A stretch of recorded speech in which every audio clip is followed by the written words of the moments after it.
गजा की पट्टी में मजीद शोहदा की लाशें बरामद, जख्मियों की तादाद में भी इजाफा, तबाहशुदा इमारतों के मलबे से अब भी निकल रही है लाशें। काबिज इस्राएली फौज की जनूबी शाम में भी दरअंदाजी। दोस्तों, मैं हूं आपका मेजबान विसाल आजम और आप देख रहे हैं न्यूज 18 का सोशल मीडिया प्लेटफॉर्म। गजा में वजारत सेहत ने काबिज इस्राएल की जारी सफाकियत और जारहियत के नतीजे में जो वहां पर लोगों की मौतें हुई हैं, अब भी जैसा कि गजा के लोग कह रहे हैं कि अब भी जख्मियों के साथ साथ जख्मियों की तो काफ़ी बड़ी तादाद वहां पर हो चुकी है, लेकिन उनका यह कहना है कि अब भी मलबे से दबी कई शोहदा की लाशें निकल रही हैं और ये जो आदाद और शुमार उनमें लगातार इजाफा होता जा रहा है। साथ ही आपको बता दें कि इस अमर की भी तस्दीक की गई है कि अब भी बड़ी तादाद में अफराद मलबे तले और सड़कों पर फंसे हुए हैं। काफ़ी ऐसे अफराद हैं जो मलबे में फंसे हुए हैं। हो सकता है कि उनकी जानें जा चुकी हों या हालिया जो सीज़ फायर के दौरान भी जो इसराइल की तरफ से हमले हुए हैं, एयर स्ट्राइक्स हुई है, उसकी वजह से वो उन मलबों में दबे हैं और हो सकता है कि वो अभी जिंदा भी हों। चूंकि हंगामी तिब्बी यानी मेडिकल टीमें और सिविल डिफेंस के अमले की रसाई वहां तक मुमकिन नहीं हो सकी है जहां पर वो मलबा पड़ा है। वजारत सेहत ने अपने रोजाना शुमारियाती रिपोर्ट में, जो रिपोर्ट हर दिन वजारत सेहत फ़लस्तीन की वजारत सेहत जो देती है, उसमें इस बात का जिक्र किया है कि गुज़िश्ता 48 घंटों के दौरान गजा के अस्पतालों ने 3 नए शोहदा को वसूल किया। अब आप सोचें, मलबों से अब भी लाशें निकाली जा रही हैं, अब भी लाशें वहां पाई जा रही हैं। चूंकि क्या हुआ था कि जब इसराइल ने लगातार हमले किए थे, उस दौरान इसराइल एक बार जैसे कोई किसी इमारत पर हमला हो गया, कुछ देर के बाद वहां पर मेडिकल टीम पहुंची और उन्होंने रेस्क्यू ऑपरेशन चलाना शुरू किया। इसी दौरान फिर हमले हो जाते थे, तो जो रेस्क्यू टीम पहुंचती थी उनकी भी वो बेचारे फंस जाते थे, वो भी उनकी मौतें हो जाती थी। तो कई बार ऐसे हालात पैदा हो गए कि इंसान वहां पर जो लोग हैं वो जानते बूझते हुए भी और चाहते हुए भी वो मलबे के करीब नहीं जा सकते थे, क्योंकि हर पल उन्हें खतरा होता था कि कभी भी दोबारा हमला हो सकता है।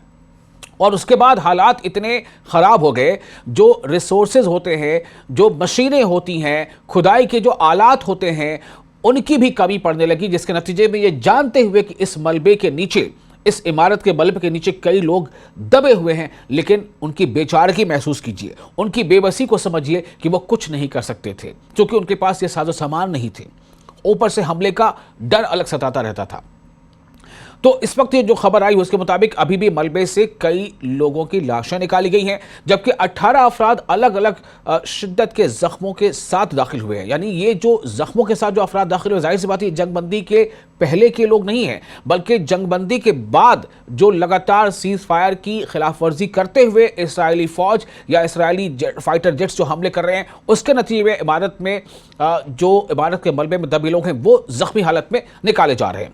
रिपोर्ट में ये बात भी सामने आई है कि 11 अक्टूबर से जारी जंगबंदी, यानी 11 अक्टूबर 2025 से जारी जंगबंदी के बावजूद शोहदा की तादाद 418 तक पहुंच चुकी है। क्योंकि गजा के लोग इन्हें शहीद मानते हैं, उन्हें यह लगता है कि वो अपने वतन की हिफाजत, अपनी ज़मीन की हिफाजत की वजह से वहाँ महसूद हैं, वहाँ मौजूद हैं। वो जो कर सकते हैं अपने हिफाजत के लिए, अपनी ज़मीन की हिफाजत के लिए, अपने वतन की हिफाजत के लिए वो कर रहे हैं, भले ही उसमें उनकी जानें जा रही हों, इसलिए वो उन्हें शहीद मानते हैं।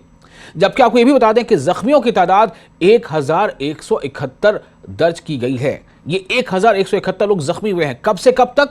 11 अक्टूबर 2025 के बाद से अब तक जो सीज फायर लागू है, उसके बावजूद जो इसराइल हमले कर रहा है, उसके नतीजे में 400 से ज्यादा लोगों की जानें जा चुकी हैं, गजा के लोगों की, और 1180 के करीब लोग जख्मी हुए हैं।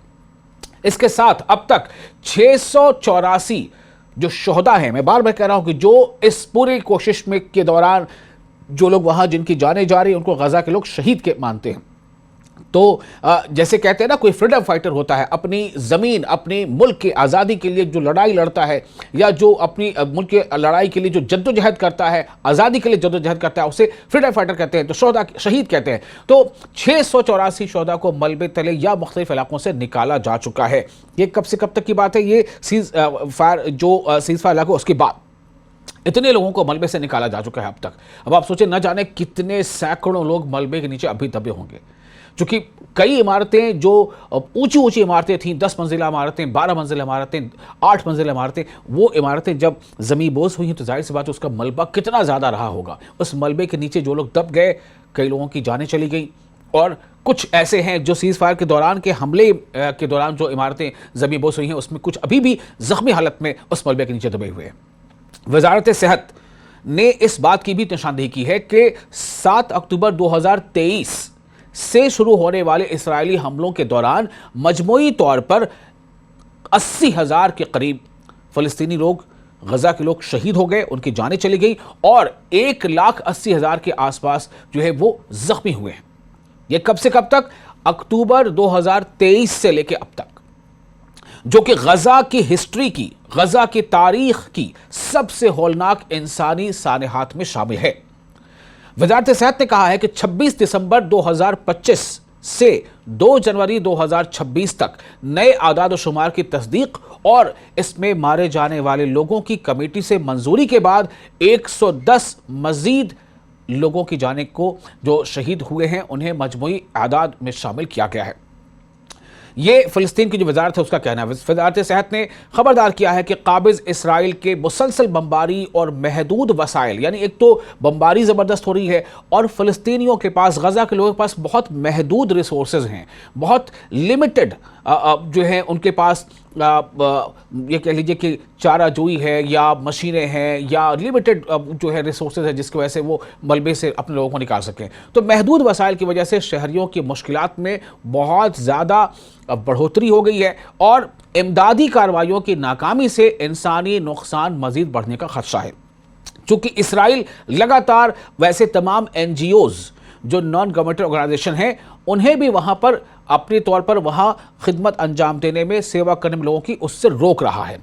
इसराइल रफा क्रॉसिंग में ट्रकों को रोक रहा है, गजा के अंदर दाखिल नहीं होने दिया जा रहा है जितनी दाखिल होनी चाहिए। जिन ट्रकों में गजा के लोगों के लिए खाने पीने के सामान हैं, कंबल हैं, दवाइयाँ हैं, टेंट हैं, ऐसी चीज़ों से वो सामान लदे पड़े हैं। दुनिया के अलग मुल्कों से वहाँ पर सामान पहुँच रहे हैं, लेकिन इसराइल उन्हें उस तादाद में जाने नहीं दे रहा है, गजा के अंदर जितनी तादाद में जाने की बात तय हुई थी सीज़ फायर के मुआहिदे में।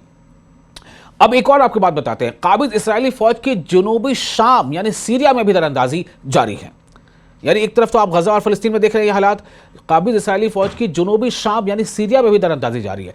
काबिज इसराइली फौज ने हफ्ते के रोज़ जनूबी शाम के इलाके अल कनीतरा के देही इलाके में बलदा बेर अजम के दाखिली रास्ते से बलदा बरिका की समत दरअंदाजी की। बलदा मतलब शहर या शहरी इलाका, जिसको हम कहते हैं म्यूनिसिपल कॉर्पोरेशन का एरिया। शामी बहुत सारी ऐसी एजेंसियां हैं वहां पर सीरिया की, उनके मुताबिक जो खबरें आ रही हैं उसके मुताबिक इसराइली फ़ौज की एक यूनिट जिसमें 8 फौजी गाड़ियां, जिनमें 4 हाईलक्स गाड़ियां और 4 हमर गाड़ी शामिल थी, वो भी अलसुबह जनूबी अल कनीतरा के देही इलाके में वाक़ बलदा बरीका में दाखिल हुई। एजेंसी ने बताया कि 2 हमर और 2 हाईलक्स गाड़ियां यानी कि जो मिलिट्री व्हीकल्स हैं वो बलदा बरीका से कदीम बलदा बरीका की तरफ बढ़ी, ताहम इस दौरान किसी किस्म की चेक पोस्ट वहाँ पर कायम नहीं की गई हैं। तो लगातार आप देखिए कि गजा में भी सीज़ फायर की खिलाफ वर्जी हो रही है, सीज़ फायर का वायलेशन हो रहा है। वहीं दूसरी तरफ सीरिया में भी दरअंदाजी लगातार जारी है इसराइल की। इससे एक रोज़ कबल का भी वाक़या है जब काबिज़ इसराइली अफ़वाज की एक यूनिट जिसमें 2 हाईलक्स गाड़ियाँ शामिल थी अल अदनानिया के मकाम से बलदा अल अज़ाम की जानिब बढ़ी।